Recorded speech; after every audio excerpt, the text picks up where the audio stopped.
tierra. Oh Dios, que has iluminado los corazones de tus fieles con la luz del Espíritu Santo, a que guiados por el mismo Santo Espíritu aprendamos a gustar el bien y a gozar siempre de sus divinos consuelos. Por Jesucristo nuestro Señor. Amén. Dios te salve María, llena eres de gracia, el Señor es contigo. Bendita tú eres entre todas las mujeres y bendito es el fruto de tu vientre Jesús. Santa María, Madre de Dios, ruega por nosotros pecadores, ahora y en la hora de nuestra muerte. Amén. Gloria al Padre y al Hijo y al Espíritu Santo.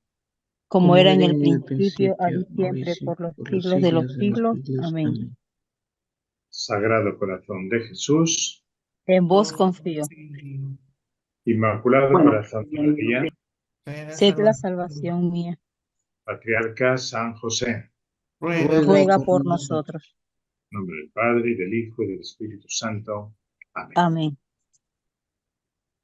Bien, estamos comentando este parrafito, este punto del catecismo, y concretamente estamos viendo la última parte, donde empieza a decir: este mandamiento implica y sobreentiende los deberes de los padres, tutores, maestros, jefes, magistrados, gobernantes, que todos los que ejercen una autoridad sobre otros o sobre una comunidad de personas. O sea que, según nos está diciendo el catecismo, en el cuarto mandamiento no solamente se tiene que examinar el subordinado sobre aquel que tiene autoridad sobre él, sino que también tiene que examinarse aquel que ejerce esa autoridad, de si la está ejercitando o ejerciendo adecuadamente. Yo, papá, mamá, ejerzo la paternidad y la maternidad de una forma en la que le estoy facilitando a mi hijo que me honre, o se la estoy haciendo de alguna manera odiosa. Cuando San Pablo en sus cartas habla de la relación entre los padres y los hijos, lo expresa esto como en dos sentidos, podríamos decir. Para eso tendríamos que acudir al texto de Colosenses 3, 20-21, que como tenemos costumbre, pues alguno de ustedes seguramente lo encuentra en su Biblia y lo puede. ¿Nadie lo encontró? ¿Nadie tiene la Biblia a mano? Pues parece que no, estamos un poquito lentos en la búsqueda con la Biblia. Es Colosenses 3, 20, 21, Padre. Sí, ahí está en el chat, está el dato. Hijos, obedeced en todo a vuestros padres, porque esto es grato a Dios en el Señor. Padres, no exasperéis a vuestros hijos, no sea que se vuelvan apocados. Entonces fíjense cómo San Pablo habla de la relación entre los padres y los hijos en doble sentido. De los hijos para con los padres y de los padres para con los hijos. Normalmente suele plantearlo así San Pablo, el doble sentido, ¿no? El cuarto mandamiento tiene que ser examinado por las dos partes, por el subordinado y por el que ejerce la autoridad. Entonces no debemos olvidar el doble sentido, que los hijos deben obedecer, si no, algo se tiene que hacer ahí. Pero los padres no deben exasperar.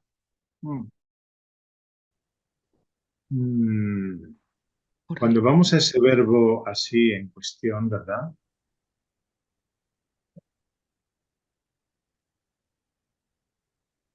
Un segundito. Ya.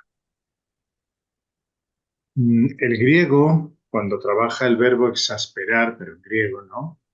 Las traducciones que podemos encontrar en diccionarios expertos en eso, pues sí, son exasperar, exacerbar, ¿verdad? Que es como provocar al combate, desafiar, como cuando uno azuza a un animal, o a un león, o a los perros, a otro hombre, quizá provocando con palabras ofensivas. También tiene la acepción de excitar, o animar en el sentido de excitar la curiosidad de alguien, excitar el espíritu o el ánimo con exhortaciones. Se habla, por ejemplo, de una respiración agitada, excitada, por ejemplo, la que tiene un corredor, ¿no? Una carrera, ¿no? Pero también hay una exasperación o excitación cuando hay una irritación dolorosa producida por una llaga, por ejemplo, ¿no? Bueno, esto en cuanto al verbo, y si buscamos el sustantivo, pues viene a ser un poquito lo mismo: excitación, estimulación, provocación, irritación. Bueno, en realidad esto es un poquito lo que está ahí, ¿no? Está ahí, ¿no? Este verbo, curiosamente, solamente aparece 2 veces en el Nuevo Testamento. Aquí en esta cita, en Colosenses, y también en la segunda de Corintios, el capítulo 9, el versículo 2, donde parece que traducirlo como estimular es, en sentido moral y positivo, lo más atinado. Vuestro celo ha estimulado a muchísimos. Bueno, quizá podríamos especular acerca del sentido que tiene aquí esta expresión, ¿no? Los papás no deben provocar a los hijos, o sea, no deben darle motivo de irritación. No se trata de que no puedan exhortarlos, sino que deben hacerlo sin aplastarlos con una autoridad humana carnal, como sugiere la consecuencia que se debe evitar, ¿no? No sea que se vuelvan apocados. Apocados es, en griego, tendría que significar que queden como sin brío, sin iniciativa propia, sin creatividad, como sin carácter, ¿no? Quizá podríamos entender que no hay que avasallar a los hijos con imposiciones que los pueden aplastar, con una dominación que los anula. Claro, pero ¿en qué sentido puramente psicológico o Dame la pistola. primordialmente religioso? Ah, no, Bueno, ya tengo, pues ya tengo. lo vamos a ver a continuación. O sea, ¿esto significa que no hay que corregir? No, no significa eso. Porque fíjate que en otro lugar la Escritura nos dice, Proverbios 13:24, odia a su hijo el padre que no lo corrige. Odia a su hijo el padre que no lo corrige. Aunque otra traducción podemos encontrar a veces: quien no usa la vara no quiere a su hijo. Quien lo ama se apresura a corregirlo. Entonces, no hay que permitir quizá una mentalidad de cultura dominante que saque de contexto este argumento, ¿no? Para luego tener una educación permisiva o de ningún modo directiva. San Pablo nos pone en guardia contra una dirección, una directividad, ¿no?, que llegue a anular de lo que tiene de sano la personalidad religiosa del niño. Y por último, claro, no hay que olvidar que San Pablo está poniendo ahí una fundamentación teológica que viene a ser la clave de interpretación evangélica. El marco teológico de referencia para una correcta interpretación de su sentido lo dan esos versículos que hemos subrayado anteriormente, ¿no? Y que de alguna manera en los versículos anteriores, el 16 y el 17, lo subraya San Pablo. Todo cuanto hagáis de palabra o de obra, hacedlo todo en el nombre del Señor Jesús, dando gracias por su medio a Dios Padre. Eso es lo que leemos en Colosenses 3, los versículos 16-17, y luego ya viene el del 18 al 22, que es lo que estamos nosotros trabajando. Y de hecho, el versículo 23 repite lo mismo. Todo cuanto hagáis, hacedlo de corazón como para el Señor y no para los hombres. Fíjense qué interesante.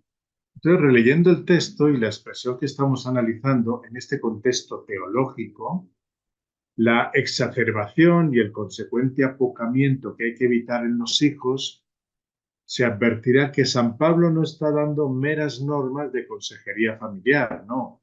San Pablo tiene en vista su posible apocamiento como hijos del Padre, como hijos ante el Padre, ante quienes deben ser enseñados a colocarse con libertad interior y con libertad de palabra y obra. Por lo tanto, no es un apocamiento puramente psicológico, social o laboral. moral.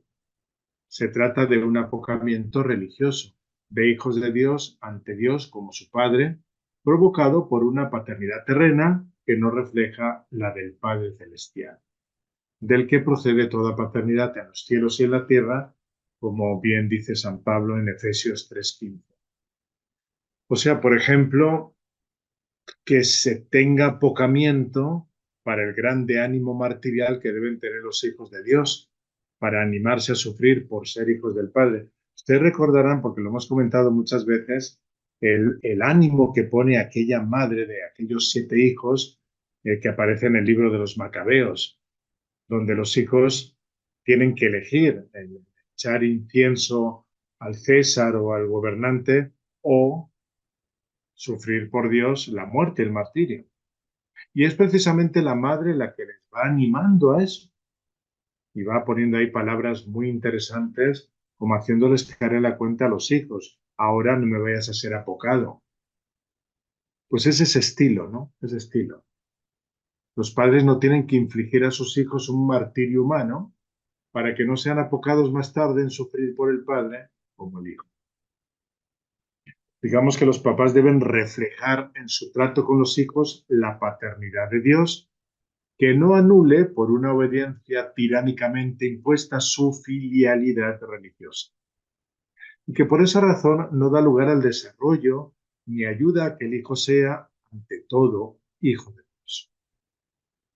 ¿De dónde puede provenir la violencia de los padres con sus hijos, sino de que ellos no están siendo verdaderamente hijos de Dios y no saben dar ejemplo, por ejemplo, de paciencia o de fe?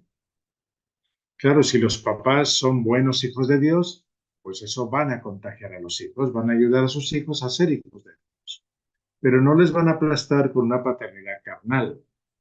Los papás tienen que aprender a tener la paternidad de Dios como causa ejemplar de la suya propia.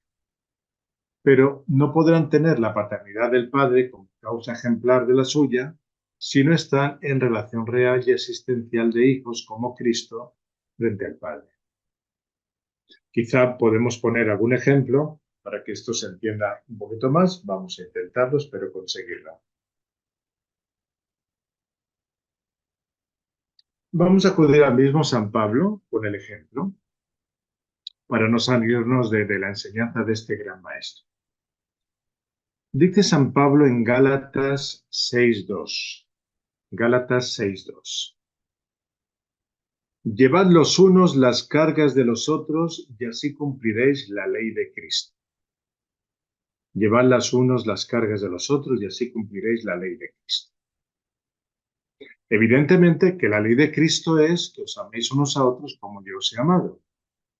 Entonces, el consejo de llevar los unos las cargas de los otros se refiere a la paciencia.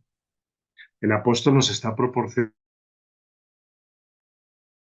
Bueno, estamos divertidos. Esto parece el guay, ¿no? Ese de vienes y te vas del casto ese. Sigamos para no perder el hilo. Conviene que nos recuerden eso, porque no siempre lo tenemos presente. Quizá no somos tan conscientes del peso que cargamos sobre los hombros de otros. Quizá los demás no nos digan nada sobre lo irritante que resultamos y lo llevan en silencio y pacientemente. Por eso se les debe pagar de la misma manera, recompensando su paciencia con paciencia y ejercitándola con quienes puedan molestarle a uno. Entonces hay que examinar la conciencia de vez en cuando para descubrir qué hay en mi carácter, en mi conducta, en mis obras que puede enervar a los demás. Son pocas las personas que agradan a todo el mundo en todo. Quizá cuando hayas dado cuenta, te hayas dado con tus defectos, hay que pelear para corregirlos. La segunda parte del consejo del apóstol indica la principal razón de ser de la paciencia. Así cumpliréis la ley de Cristo. Claro que la ley de Cristo es la ley de la caridad, ¿no? Del amor fraterno. Pero no es la única ley de Cristo. También es ley de Cristo el sacrificio de uno mismo. Recordemos aquello que dice San Lucas, capítulo 9, versículo 23. Si alguno quiere venir detrás de mí, que se niegue a sí mismo, que tome su cruz cada día y que me siga. Entonces, lo que el apóstol llama carga, Cristo lo describe como cruz, porque es Dios mismo quien deliberadamente coloca a tu lado al prójimo. Y dado que es también Él quien hace recaer el peso de esa cruz sobre ti, pues debes, de vez en cuando, debes ver en la carga del otro tu cruz, llevarla como si fuera tuya. Que el Señor sea siempre nuestro ejemplo. Eso es lo que San Pablo ha aprendido y predica. Las cargas de los otros fueron su cruz. Cargó con nuestros dolores, anuncia Isaías en el famoso cántico del siervo de Yahvé, ¿no? El capítulo 53. Todos somos a veces una carga para Dios. ¿Qué sería de ti si despertaras en su corazón un sentimiento de rechazo? Imagina. ¿Qué sería de ti si perdiera Dios la paciencia contigo? Cuenta una antigua leyenda oriental, la historia de un forastero a quien un hombre hospedó en su tienda. Y en mitad de la noche el forastero se levanta nervioso porque no podía conciliar el sueño. Entonces, ¡bum!, blasfema contra Dios. Y esa blasfemia despierta al dueño de la tienda que, escandalizado, lo bota de la tienda, fuera de aquí. Dicen, así cuenta esta antigua leyenda, que por la mañana se le aparece un ángel y le dice: te envié un forastero para que lo alojaras. ¿Dónde está? No le dejé quedarse. Y explica por qué. Porque blasfemó contra Dios. A lo que le respondió el ángel: Dios lleva 40 años siendo paciente con él. Y tú no has podido serlo ni una sola noche. Claro, ten por seguro de que Dios no dejará nunca de tener paciencia contigo. Y hay que agradecer al Señor que lleves sobre sí tus cargas, tus pecados y también lo irritante que eres. Entonces hay que levantarse y cargar con una pequeña parte de esa cruz, ser paciente con la insolencia de los que nos rodean y quizá, como Simón de Cirene, podemos acompañar al divino portador de la cruz cumpliendo ese mandato, ¿no? Un mandamiento nuevo os doy: los améis unos a otros. Como yo os he amado, ámense también ustedes unos a otros. Claro, es que solamente si cumplimos la ley que el Señor nos ha dejado con su ejemplo y nos hacemos como Cristo en el amor al prójimo, con justicia podemos llamarnos cristianos. Claro, la práctica de la mutua paciencia pasar por alto los defectos ajenos y llevar las cargas unos de otros, esa es la condición como más elemental de toda la actividad del hombre en la familia, en el trabajo, en las relaciones sociales. San Francisco de Sales dice: los hombres deben ser pacientes unos con otros y los más valientes son los que mejor aguantan las imperfecciones del prójimo.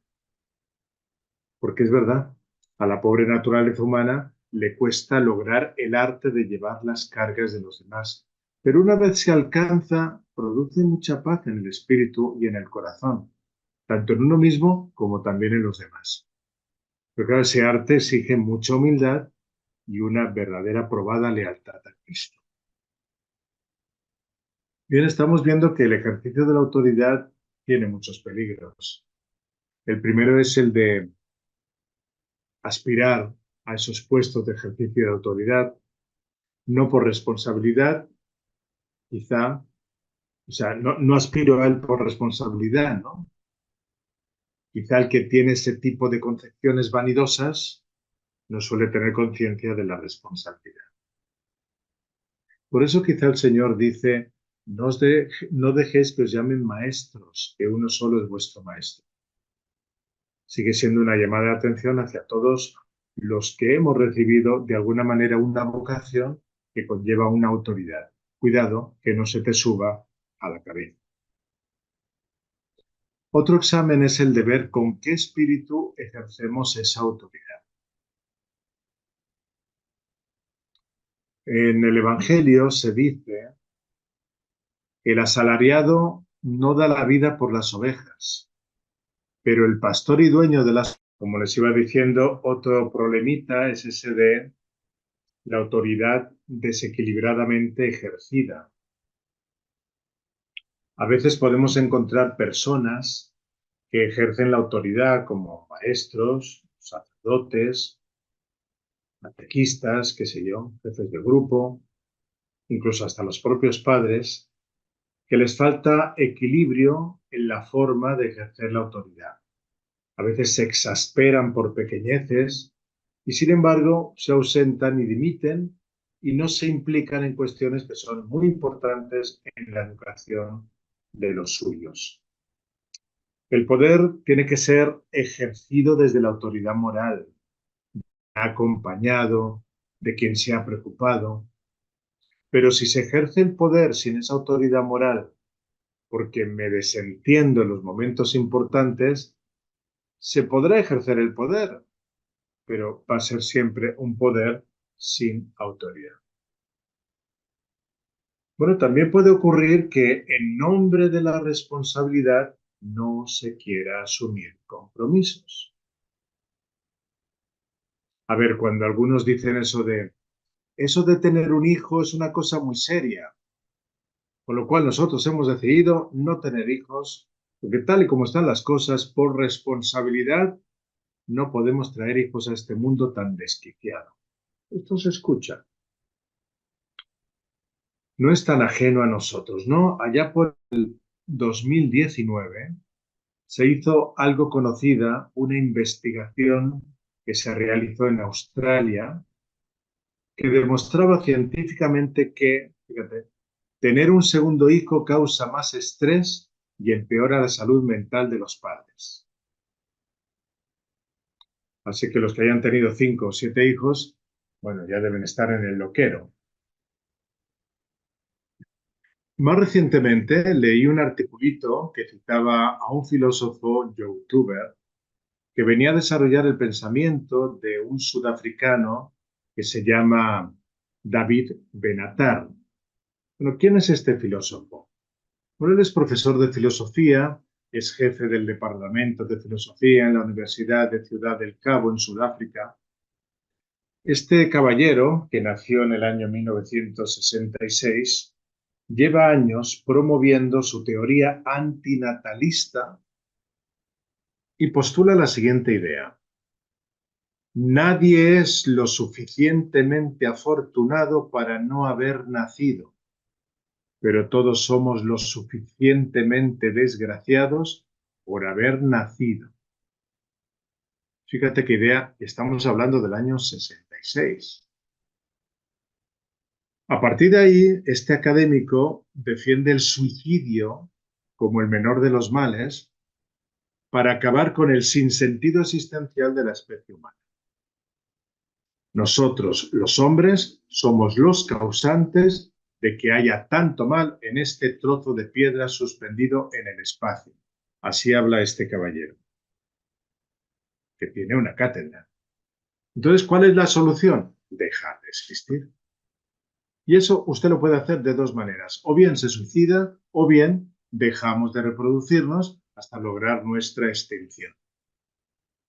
O sea, esta locura que propone este caballero trae sus consecuencias en lo que estamos diciendo. Sería mejor no tener un hijo, porque evitarle experiencias negativas es un bien, mientras que evitarle experiencias positivas no es un mal. Por decir algo al respecto, sigo con lo que decía aquel artículo que continuaba de esta manera, citando ahora a Jean Virau, ensayista de origen francés, que le gusta la vida y ha publicado, entre otros, un libro que titula Solo los niños cambian el mundo. Qué bonito título. Es un libro muy curioso porque resulta que el héroe de este libro es el bebé, que viene a ser un ser cuya venida al mundo dinamita uno a uno nuestros prejuicios. Convertirse en padre o madre de un niño, escribe él, es dejarse trastornar por él, al comprobar los múltiples efectos sensibles, intelectuales y políticos de su aparición en nuestras vidas.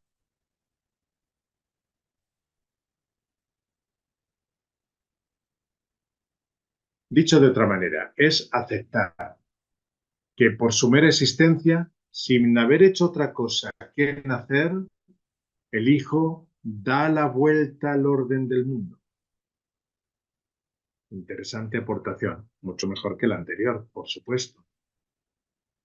Otra filósofa, Hannah Arendt, para que vean un poquito por dónde andan las líneas de pensamiento hoy día, afirma lo siguiente: cada nuevo nacimiento es como una garantía de salvación en el mundo, como una promesa de redención para los que no están ya comenzados. Y aunque no sea santo de mi devoción, voy a citar a un rapero francés. Tampoco es que me paso la vida escuchando rap, ¿no? Pero fíjense el dato, este se llama Booba, tiene 46 años, y en alguno de sus cantos, al tener un hijo, lo compone y dice: algo está cambiando, el mundo se vuelve más carnal, sientes que darías la vida por tu hijo, es como una parte de ti que dormía y se ha puesto en marcha. La verdad es que la mirada de un niño muchas veces tiene una fuerza terapéutica estupenda, ¿no? Porque ellos miran la vida de frente como solo se atreven a hacer los niños. Vamos a citar aquí en serio el Papa Francisco, ¿no? En su catequesis hablando de los niños, creo que fue en la fiesta de la Anunciación pasada, decía que son un gran don para la humanidad. Este es el pensamiento cristiano, ¿no? Ellos nos recuerdan que todos hemos sido totalmente dependientes de los cuidados de otros. Ellos son una riqueza para la Iglesia y para nosotros. Nos hacen ver que todos somos siempre hijos necesitados de ayuda, necesitados de amor y perdón, que son las condiciones para entrar en el reino de Dios. Preciosa meditación que puede hacer, por ejemplo, pues una mamá que acaba de tener su bebé, un papá, cuando está cargando a su hijito porque no lo deja dormir por las noches. Un hijo es amado por ser hijo, dice el Papa Francisco, no porque sea bello, sano, bueno, no porque piense igual que yo o encarne mis deseos. Y el Papa nos recuerda que al ser hijos y al hablar de los niños, nos permite descubrir la dimensión gratuita del amor, de ser amados antes de haber hecho nada para merecerlo, antes de saber incluso hablar o pensar, incluso antes de venir a este mundo. Es una experiencia fundamental para conocer el amor de Dios, fuente última de este auténtico milagro. Claro, es que fíjate, la meditación es que es una preciosidad, ¿no? Si nos vamos a Génesis 2, nosotros vemos que Dios está modelando al hombre, ¿verdad? Ese hombre todavía no existe, pero Dios con todo su amor ya lo está modelando. Nos permite descubrir la dimensión gratuita del amor, de ser amados antes de haber hecho nada para merecerlo, antes de saber hablar o pensar, incluso antes de venir al mundo, lo cual es una experiencia fundamental para conocer el amor de Dios, fuente última de este auténtico milagro. Lamentablemente, incluso después del nacimiento, la vida de los niños sigue estando expuesta al abandono, sigue el Papa, al hambre, a la miseria, a la enfermedad, a los abusos, a la violencia, a la explotación. Las múltiples violaciones de sus derechos que se van cometiendo en el mundo hieren dolorosamente la conciencia de todo hombre de buena voluntad. Una sociedad que no se rodea de hijos, que los considera un problema, que los considera una carga, no tiene futuro.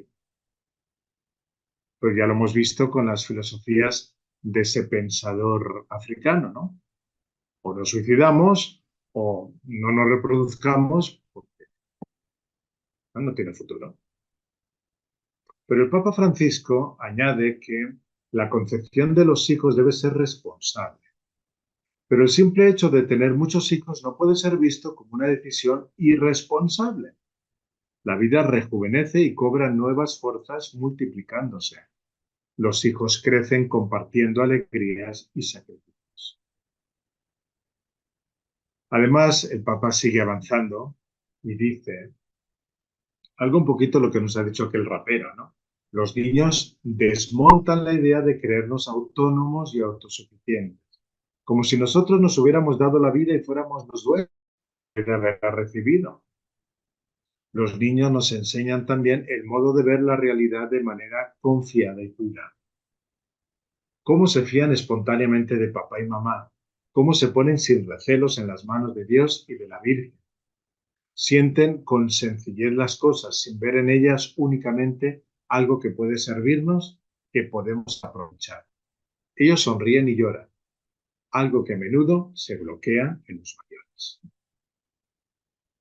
También nos recuerda el Papa, y acabando con este mensaje precioso, que los niños dan vida, dan alegría, dan esperanza, dan también preocupaciones y a veces dan problemas.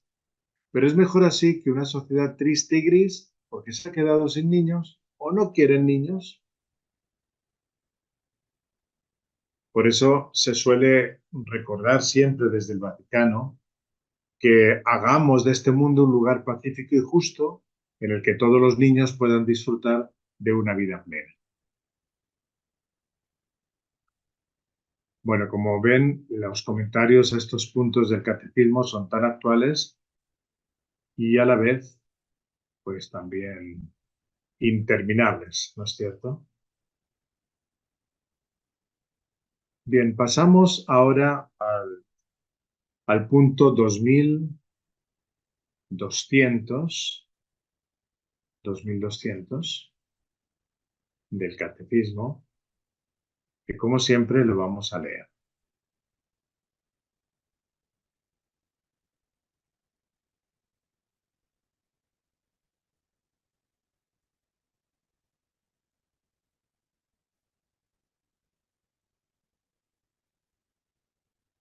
Les voy a poner ahí en el chat el punto. Es el que queremos comentar ahora. Ahí lo tengo. Dice así: el cumplimiento del cuarto mandamiento lleva consigo su recompensa. Honra a tu padre y a tu madre para que se prolonguen tus días sobre la tierra que el Señor tu Dios te va a dar. Y aquí cita Éxodo y Deuteronomio. La observancia de este mandamiento procura con los frutos espirituales, frutos temporales de paz y de prosperidad. Y al contrario, la no observancia de este mandamiento entraña grandes daños para las comunidades y las personas humanas. Vale, este es el punto 2200. Entonces, este cuarto mandamiento, que se centra, como estamos viendo, en el valor de la familia, del matrimonio, de las relaciones entre padre e hijos, pues es un mandamiento que no solo tiene consecuencias espirituales, tiene también consecuencias temporales. No solo está en juego la salud del alma, está en juego la salud de la sociedad. Hay demasiadas cosas en juego. Bueno, a propósito de la cita que se refiere en este punto, ¿verdad? Honra a tu padre y a tu madre para que se prolonguen tus días sobre la tierra que el Señor tu Dios te va a dar.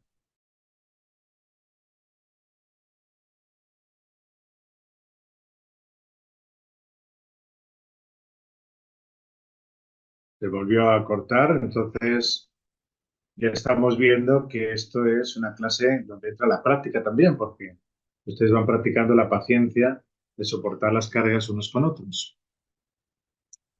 Bien, estábamos diciendo que este mandamiento en un principio, cuando es elaborado, ¿verdad? Éxodo y Deuteronomio, cuando aparece ahí, cuando es promulgado ahí, el contexto histórico en el que está escrito, se entiende que cuando Dios bendice a alguien, le va a prolongar los años de su vida y le da riquezas y le da hijos.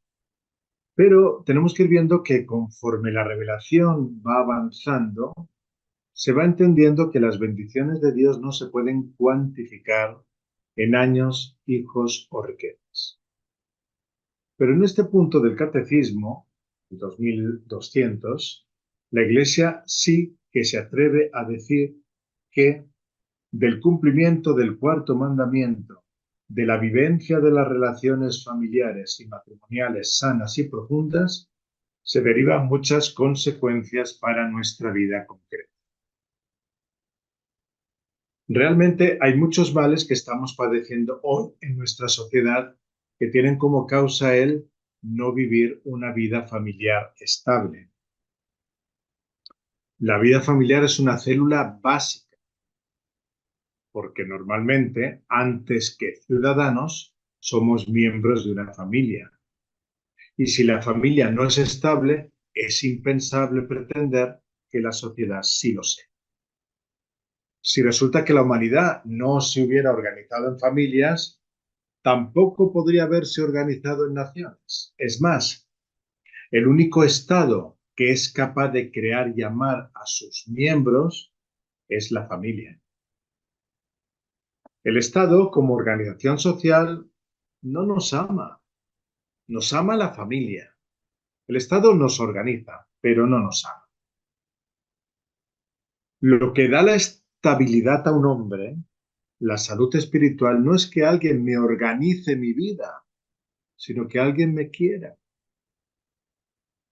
Así decía Chesterton, la familia incluye muchas cosas: solidaridad, educación, libertad, descanso, justicia, amor. Además, sin la familia, la especie humana no es viable ni tan siquiera biológicamente. Es que es verdad, ¿no? Un niño, un anciano, un enfermo no se valen por sí mismos. Decimos que el hombre es el ser más evolucionado y sin embargo es el que más depende de los demás, especialmente de la familia. Según esto, no parece que la independencia sea signo de progreso. Aunque hoy por hoy esté cuestionada, la familia es naturalmente estable y monógama, de acuerdo con los sentimientos naturales de sus miembros más débiles. Ellos apenas pueden soportar el drama de la separación de sus padres. Ellos naturalmente tienen un sentimiento y necesidad de una estabilidad. La humanidad descubrió muy pronto que el amor, en la unión sexual, el nacimiento de un hijo y su educación solo son posibles si existe una institución que garantice y tutele esa unión entre un hombre y una mujer que llamamos matrimonio. No es la Iglesia Católica la que ha inventado el matrimonio. Cuando la sexualidad es vivida como un derecho al impulso sexual, no se establecen relaciones estables y las relaciones sociales vienen a ser un pequeño desastre. Ciertamente el impulso sexual es algo muy fuerte en el hombre, pero ese impulso tiene que estar puesto al servicio de una vocación al amor y en un proyecto de construcción de una familia. Eso es lo que entendemos como una institución del derecho natural, que es el matrimonio y que es la familia. Como hemos dicho en muchas ocasiones, sobre todo analizando el texto bíblico de Génesis 2 sobre todo, hay que decir siempre a voz en grito que el hombre y la mujer presentan una mutua y admirable complementariedad. Son distintos, pero están mutuamente necesitados. Hijos nunca. Y al mismo tiempo, esta condición de hijo nos enseña a ser varón y mujer y padre y madre. Esto está íntimamente ligado a nuestra psicología. A mí me llama un poquito la atención ese tema de los matrimonios, es que se les puede llamar así, ¿no? De las parejas que se unen y son del mismo sexo, porque finalmente acaban llamándose mi marido, pero si estoy hablando como varón. O sea que finalmente ellos se ven en una condición de complementariedad. Ahí está faltando algo. Y se atiende al mundo femenino o al masculino, depende del caso. Por tanto, esa psicología está ahí de fondo, está ahí. Es que la familia es una célula desde la que nace la sociedad civil y por tanto es deducible que la ruptura del vínculo conyugal ataca de raíz y dinamita la convivencia humana. Por eso esta civilización en la que vivimos, que reivindica un individualismo, eso amenaza profundamente a la familia y a la sociedad en su conjunto y es uno de los grandes dramas que vivimos actualmente. Reivindicar los derechos individuales, olvidando los derechos familiares. El hecho de que no sean los hijos los que se marchen de casa, sino que a veces son los padres los que abandonan la casa y a los hijos. Eso es un verdadero drama. Es la familia el principal factor de prosperidad de una sociedad. Esto nos tiene que quedar muy claro y predicarlo a los cuatro vientos. La prosperidad de una sociedad no viene por los planes económicos, industriales, políticos, de los gobiernos, de creación de más hospitales o de más escuelas. Bienestar. Pero los que tiran de la sociedad no son los gobiernos, son las familias. Y si las familias no tienen salud, no servirá de mucho todos esos planes. Bueno, creo que lo vamos a dejar por hoy aquí, en este vaivén que hemos tenido del Internet. Parece que no le gusta mucho el mensaje que estamos dando, pero aún así lo queremos dar. Y Dios mediante, pues el próximo día, si no pasa nada, seguiremos por este medio. ¿De acuerdo? Seguiremos por este medio. Hasta que, si Dios quiere, mi salud se restablezca un poco más. Bueno, gracias por cuánta gente que ha venido hoy a la catequesis. Es que tener catequesis sentadito en el sillón de la casa va muy bien.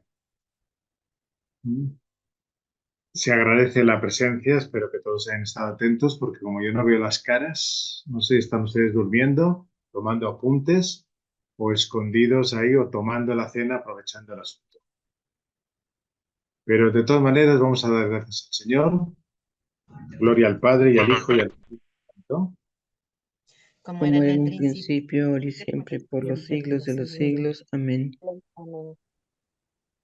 Glorioso Patriarca San José. Ruega por nosotros. Santos ángeles custodios. Rogad por nosotros. Claro, es verdad que el próximo lunes es el Día de la Virgen de Fátima. Entonces vamos a estar un poquito ocupados en Chacrasana, que hay procesión. Solemos ir allá, ¿verdad? De hecho, creo que aquí no habrá misa, sino que la misa es allá. Entonces tampoco habrá la catequesis de la Virgen de Fátima. Entonces los que no vayan a la procesión recen el rosario en su casita. Muy bien, que Dios les bendiga, que tengan buena noche, que sueñen con los angelitos. Gracias, Padre, que te mejores. Gracias, Padre. Buenas noches. Gracias, Bendiciones. Padre. Buenas noches. Gracias, Padre.